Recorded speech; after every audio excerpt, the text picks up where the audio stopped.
नमस्कार जय जगन्नाथ मु मीरा आपण मानक स्वागत करुच्ची मोर यूट्यूब चैनल मीरा ऑफिशियल को मु आज आपण मानक सहित गोटे रेसिपी शेयर करुच्ची भेज बिरयानी पे मु कौन कौन सामग्री नहीं चलतु देखा जेहेतु शीत दिन चलती मार्केट रे सब परिबा अवेलेबल अच्छी आउ फ्रेश परिबा मार्केट रे मिल जाउची तो सेथिपे मु नहीं आलू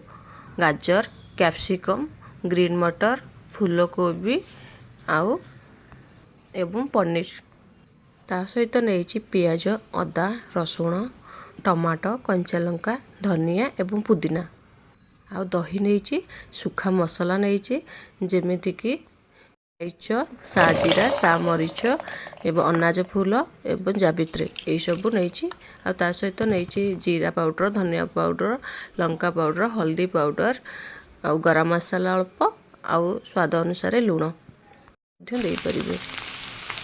पियाज को स्लाइस करके काटी रखी ताकू तेल छाणी नहीं एवं चाउल को 3-4 थर भलसे धोई देइछि परिष्कार भाव में आ सहित पानी पूरे अध घंटा रखीदे कहीं चाउल को जब भल भाव में न धो जाए तार जो पाउंसियार गोटे स्मेल थाए चाउलर सेटा आसी जाए तो चाउल को 4-5 थर भलसे धोई देवाक पड़ो ता सहित पनीर नहीं पनीर की छाणी देइछि तापर गोटे जगार कौन कर सब परिबा को ऐड करके देहरे छाणी रखि पियाज सब मसला सुखा मसला पकई आम जमीक सब ड्राई मसला गुड़ाक पकई देइछि ता सहित दही ताकू पकईकी बहुत भल से मिक्स कर देइछि मिक्स करके मैरिनेट करके रखी देइछि आपण हिसाब रे दही नेबे जेहेतु मु टिके दही कम नहीं कहीं 400 ml दही नहीं से 300 ml पाखापाखि मु दही ऐड कर भितर आक भल भाव में गोल देखो मुझे सब कमी गोल नौ गोल नेला सारा पर मु कभर करके रेस्ट करने घंटे पाखापाखि छाड़ दूचे देखुए गोलिया हो गला कभर कर देइछि गैस लगे के डिच बसई आउ कभर कर रखि परिबा सबको काढ़ी ढांकुणी काढ़ी डायरेक्ट ही ऐड कर कौन तेल किसी भी व्यवहार करना डायरेक्ट जो मैरिनेट कर रखि जिन सब कड़े ऐड कर सबको ऐड कर देदेर अल्प पानी पानी देकी टे एपट सेपट करके तापर गैस धीरा आंच करके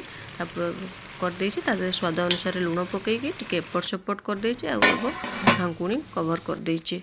आपन देखि पारे एपटे चाउल फुटापी चाउल राइस बनवाई तापर मु गरम पानी कर देइथिले तापर सब खड़ा मसाला ता सहित चीनी आउ लुण मध्य आउ धनिया पुदीना आपण मन देखि पारे सब पकई देइछि पकई चाउल फुटेला तापर लेंबू रस मध्य ऐड करछि तापर फ्लेवर पे टिके गुआ घी मध्य देइछि आपण मन ताइले भी रिफाइन तेल दे पारे कहीं चीनी आ गुआ घीर बहुत बढ़िया चाउल सॉफ्ट करे लेंबू रसर मध्य चाउल सॉफ्ट करे क्या लगे ना तो से सुंदर भाव में देखु आपण मैंने केमती माने सब पकई केते सुंदर देखा जाउछि चाउलटा को टिके फुटी आसला एपट सेपट करुच्चे कहीं लगे लगे जेहेतु लेंबू रस दिखाई तथा टे एपट सेपट कर एपटे मसलाटा जो ग्रेवी बनई से फुटी चलती जो परिबा सबको ताधे किसी कस्तूरी मेथी और लास्ट पनीर ऐड करें पनीर फास्ट देते भांगी जाता से कड़ा फ्राए कर पनीर लास्ट ही मैं ऐड कर सहित टिके घी फ्लेवर पर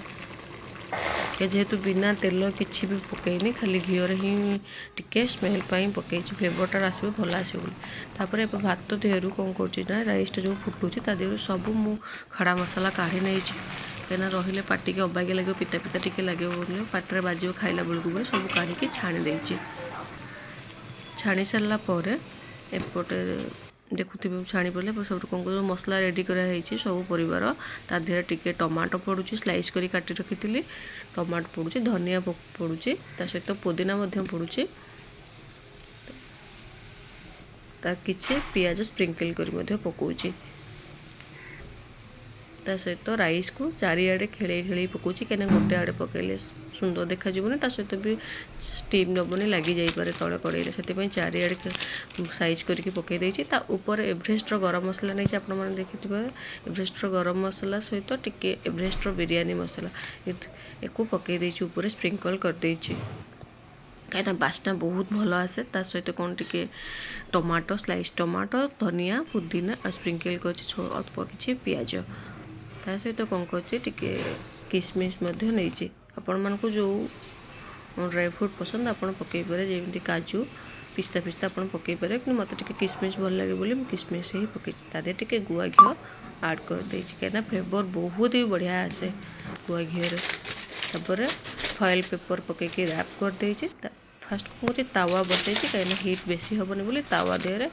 यहाँ को बसई आमर बिरयानी ना लगिज हो गला आमर बिरयानी अध घंटा बसला पर आम बिरयानी हो जाए देखूँ केते सुंदर देखा जाऊे मुझे प्लेट्रे बाढ़ुचे आपण मैंने देखिपे केते जोर धुआं बाहर जमी व्हाइट हो जाऊँगी कैमेरारे तो एबे प्लेट्रे बाढ़ी आप देखिपे चाउल केते गोटा गोटा अच्छे क्या कौन जिनस लगी ना केते सुंदर देखा जाऊँ टेस्टी होता मो टेस्ट करके खाइली खाइला पर देखिए तो बहुत टेस्टी होता आपण मैंने भी घरे बना तो ये सुंदर बिरयानी टी